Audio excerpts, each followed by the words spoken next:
Hello guys and gals, me Mutahar. It is finally here, ladies and gentlemen. No, it ain't a 3DS. You know, I've been doing lines of the old Gamer Sups. You know, Coach Sog, by the way, save yourself some money. This thing hits harder than 100% Colombian sometimes, ladies and gentlemen. You should mix it into water for legal reasons, okay? It's got a lot of good stuff inside here, a lot of nootropics galore. But you know what, ladies and gentlemen? I love emulation. And you know what I love, actually? I actually miss the days of the DS. Except, of course, I don't think that there's a lot of devices up until now that are kind of like the DS. Now, ladies and gentlemen, I have kind of hyped up the Steam Deck. In fact, let me go grab it real quick. This might be one of my most used devices of the last few years. I think it's probably been one of my best purchases. But the thing about the Steam Deck, aside from playing a lot of the PC library I've come to love, most of the gaming I've done on this device is actually just emulation, okay? I have a lot of emulators on my Steam Deck. I just play a lot of older games. And the thing about it is that this is not ultimately the most portable device in the world. Sure, you can stick this into a backpack, but I come from a day and age where putting your game console in your pocket was usually what we considered to be portable. And honestly, this is probably the most portable friendly device, at least for me. Now, what is it, ladies and gentlemen? This is, in fact, an AYN Thor. Now, of course, I'm not sponsored by the company on this. Actually, I went out and spent my own money on this device. I made a bit of a mistake, unfortunately. I bought the base 8 plus 128 gig. I kind of read this wrong. I should have probably bought the Pro, but you know what? I'm actually glad that I bought this version because it's a $299 device. So I don't want you to think that this is crazy cheap by any imagination, because realistically, it is kind of a premium product with a premium feel. And I'm glad that I kind of took the financial hit on this because at least I'll get to talk about it with the feeling that most buyers will. Now, before the old Steam Deck, ladies and gentlemen, I actually used to walk around with a couple devices. One particularly was my old PlayStation Vita. Now, I think this is probably one of the greatest handheld devices that Sony absolutely crapped all over, okay? They went over this, spread their cheeks, and shat all over the Vita. This is probably one of the best gaming devices. OLED screens is where it started, baby, okay? It's had some of the best games. Sony just completely decided to get greedy, okay? I mean, proprietary memory cards, so on and so forth. I mean, there's a whole lot of problems that Sony did, which kind of led to the Vita's ultimate failure. And of course, obviously, the next device, and I think it needs no introduction, was the 3DS. Now, I've shown you guys how to hack the 3DS. Sorry, some of the actual covers kind of, I don't know what happened there. But this is one of the best little handheld devices that you can get. I showed you guys how to hack it. But ultimately, these devices are not powerful anymore, okay? They're not really strong enough to run some of the crazy emulators that I needed. So again, years before the Steam Deck, I ended up getting one of these GPD XDs. And see, the problem here is it doesn't have a secondary screen. I mean, it's got the controls and everything, but it's just a little Android emulation tablet, okay? It's fun to play Chrono Trigger, fun to play some PlayStation 1 stuff on. But things more recent, not so much. Now, what makes this device a little bit better than the Steam Deck, you may be wondering, Muda? Well, ladies and gentlemen, first off, I didn't know this, but Android does the dual screen stuff pretty damn well, actually. You know, you can actually use both the screens, and there's been a lot of people that have been playing video games on this with the most ultimate multitasking, okay? Some guy's playing, for instance, Stardew Valley while watching The Office on the bottom screen. Yes, you can run two programs on the individual screens. Look at this man maxing out RuneScape Classic while they got Pokemon Silver running in the bottom. And yeah, they've actually managed to get Fallout 3, which is a PC game, functioning on this device as well. And why is that? Well, ladies and gentlemen, this thing comes with a Snapdragon 8 Gen 2 if you buy that base 8 and above version. Anything below that comes with a Snapdragon 865, so obviously the performance is definitely different. But the cheapest version is also $50 less. So if that appeals to you, that does appeal to you. But I think paying the $50 extra for the stronger power is probably the smarter move in general. Because, ladies and gentlemen, this thing really does have some kick to it. So I fired this device up, and look, I was waiting for this for a while. I probably ordered this like 2, maybe 3 weeks ago. And, at some point I was kind of getting jealous of everybody else online, like getting this shit early. But once it actually showed up, I was excited to get it. They delivered it. And this is not the company. This is fucking DHL, by the way. They delivered it to the wrong house. I had to go to my neighbors and ask them, hey, please, do you have my package? And thankfully, my neighbors were nice enough to give me my package. So fuck you, DHL, and the ass. But anyways, ladies and gentlemen, I fired this thing up. Took me about like a couple seconds to get set up. And lo and behold, I went to the actual internet. I downloaded a few emulators for the DS, the 3DS, specifically the systems that I was mostly interested for because it is a dual screen system. And then I also downloaded some more powerful emulators, but we'll get to that in a little bit. Now, as far as the actual gameplay for this device goes, there are two reasons why this is more important than the Steam Deck for me. One of them is that the processor on this is an ARM-based system, meaning that it runs quieter, it runs more efficient, and ultimately it means that I don't really have to deal with a lot of fan noise. I also get a better battery life in my experience just gaming on this device as opposed to the Steam Deck. Remember, the Steam Deck is an x86 device, and the more heavy loads that you throw on it, generally you're getting about an hour-ish, maybe a little bit more of gaming life out of that device. Now, of course, if you run something, simple like Super Nintendo, you're getting around 6 hours. But ARM will always be more efficient than what x86 is bringing out. So I needed something that I could fit in my pocket, something that absolutely has stellar battery life in comparison to my Steam Deck, and of course something that was able to emulate the games that I was really interested in. So I bought the 8GB version. I kind of wish that I bought more, but I'm going to go into this video with the experience of like a regular, the middle of the road option that I think most people are probably going to buy. So immediately firing up this device, one of the cool things was when I got the emulator, I started with DS, ladies and gentlemen, and using a fork of Melon DS that supports dual screens, I was able to play games like Grand Theft Auto Chinatown Wars. Now, there are a lot of Nintendo games that I'm interested in this, like Pokemon Soul Silver, Metroid Prime Hunters, but just for, again, copyright's sake, I'm going to play games that are more third-party so that Nintendo doesn't fucking slit my throat while we're filming.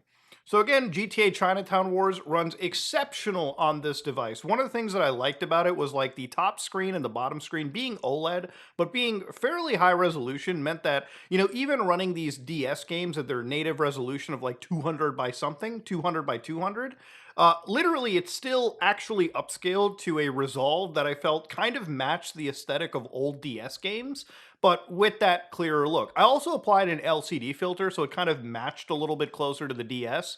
And here I was, back, ladies and gentlemen. The dual screen stuff works phenomenal on this device, okay? It absolutely is exactly what I fucking paid for. Yes, the two screens work in tandem. It is exact DS emulation. The only thing that sucks about this device is even for the price that you get it, they don't really ship any like styluses on this at all, which I kind of think is a missed opportunity. It would have been sick if they had like one of these styluses that you could just pull out and play like the original DS or the 3DS. I'm sure you can buy something cheap off Amazon, but boys, ladies and gentlemen, this is probably one of the best gosh darn DS emulators.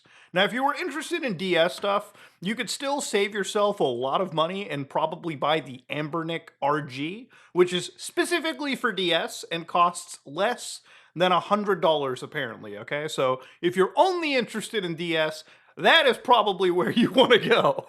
But of course, I really bought this for 3DS stuff. Now, while I did have a 3DS sitting over here, I wanted something that honestly was going to have a better screen, something that I could play more games on. And sure, you could kind of do that with a hacked 3DS, but your mileage only goes so far with a device this old. Now, you can actually get like 3DS system files and make it look as close to a 3DS as you can. I didn't do that because ultimately it didn't really matter for me. But my usage of 3DS stuff absolutely blew my mind. So the game that I wanted to play first was Majora's Mask 3D, which runs exceptional on this device. Okay, again, it's the same 3DS styling. Top, bottom screen, runs like a dream. Absolutely is one of the best experiences you can have, man. I mean, it is just 3DS, but it looks sharper, it looks nicer. And again, it has the ability for you to do multitasking if the bottom screen is not necessary in the game even. Of course, the game that I was most interested on playing through this was Soul Hackers 3DS, which is a Shin Megami Tensei game. It's the same like SMT gameplay, except you're dealing with a lot of computer hackery nonsense, digital demons, and so on and so forth. But it runs exceptional on this device. It absolutely is probably the best 3DS device that I ended up getting my hands on. And while I tried playing some of these games on the Steam Deck, obviously because of the single screen, you kind of have to have these weird ratios or like side-by-side screens, which never really translates super duper well. I've seen people kind of make hacks with like second screen attachments for the Steam Deck, but I mean, at that point, you're kind of getting to like Sega 32X territory, and I ain't fucking with that at all. So ultimately, the actual experience here was pretty damn sweet, and given the fact that it has expandable storage as well too, you can probably stick your whole 3DS library in this without too much of an actual like issue. Now, I would normally just stop the video there because those are the two emulators that make the most sense for this device, but really that's not where it ends at all. For me, Game Boy Advance was also an exceptional time, and this is where, when you deal with the single screen emulators, the ability for you to multitask on this device really fucking shine. So, watching YouTube videos while I was playing Game Boy Advance emulation, or just browsing the web while I had a game running on two separate screens, was probably the cooler experience, and for a lot of Game Boy Advance games, running them on that bottom screen, which is smaller, is probably the ideal way, just so the pixels match more closely. And of course, leaving the top screen for maybe a video or something else, or whatever you want, it just works in that way. Now, I feel it's about time for me to discuss how the bottom and top screen sort of work. Now, on the bottom of this device is something called an AYN button. So this is where like you press this button and it brings up sort of a device stat sheet.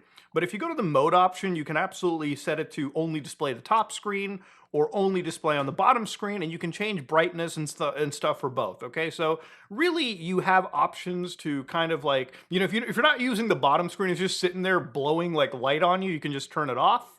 And of course, it also has LED color control for each of the thumbsticks, which, again, one of the reasons why this beats the 3DS and even the Vita is that a lot of those devices have these weird sort of analog nipples that don't really feel fun to use. And while this isn't Steam Deck levels, like Xbox 360 controller levels, it's still substantially better than what you got with the 3DS or the Vita, which is huge in this case. Now, Game Boy Advance obviously works exceptionally well on this device, and I was able to play ROM hacks like the Pokemon Lazarus that actually just recently dropped. So again, ROM hacks are probably the best thing on this device, period. And then, of course, you've also got Super Nintendo, so playing games like Chrono Trigger, playing really any Super Nintendo game just works exceptionally well on this. And, of course, any console of that era, Genesis, works pretty well. PlayStation 1 also works pretty well as expected.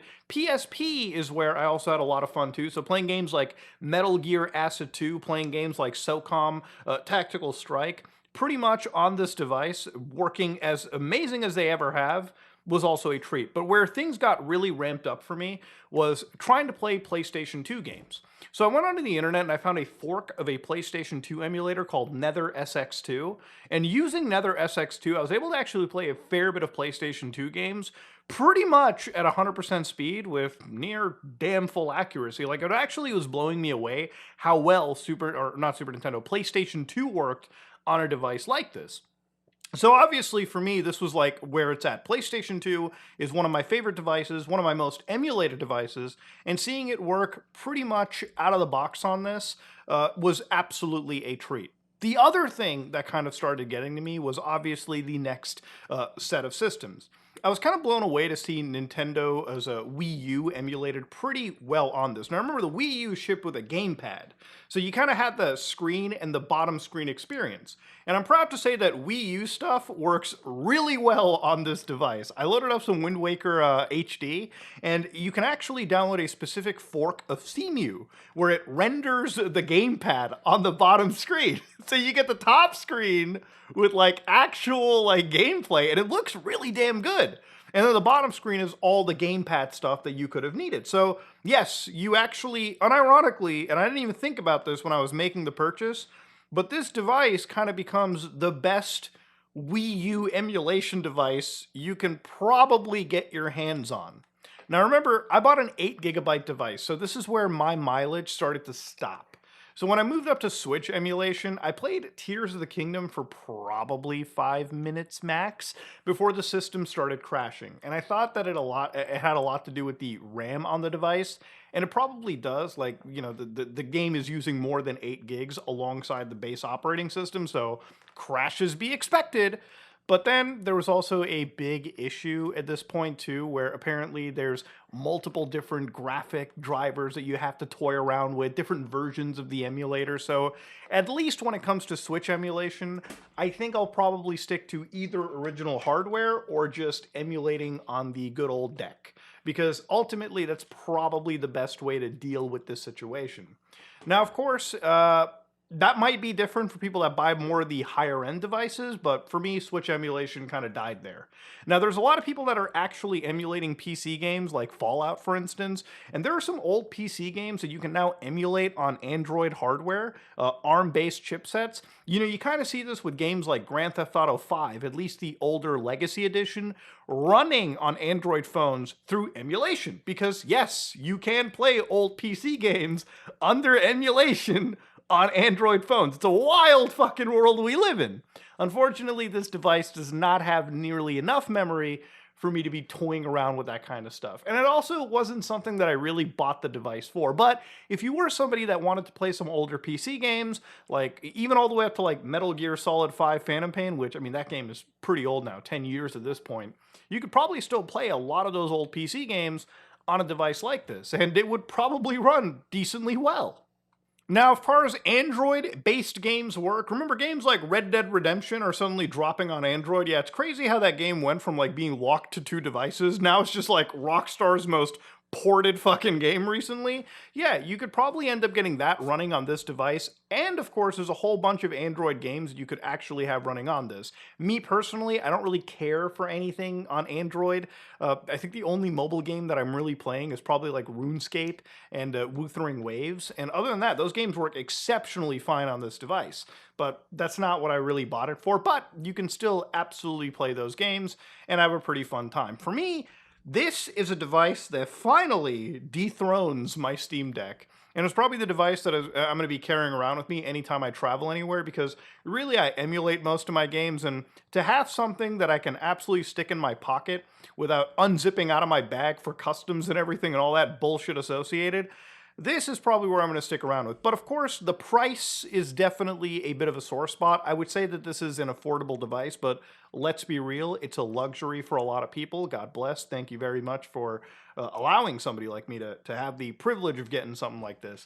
Because realistically, if you're buying this, this isn't so far off the price. And honestly, if you had to pick between one of the two, I would still probably go with this.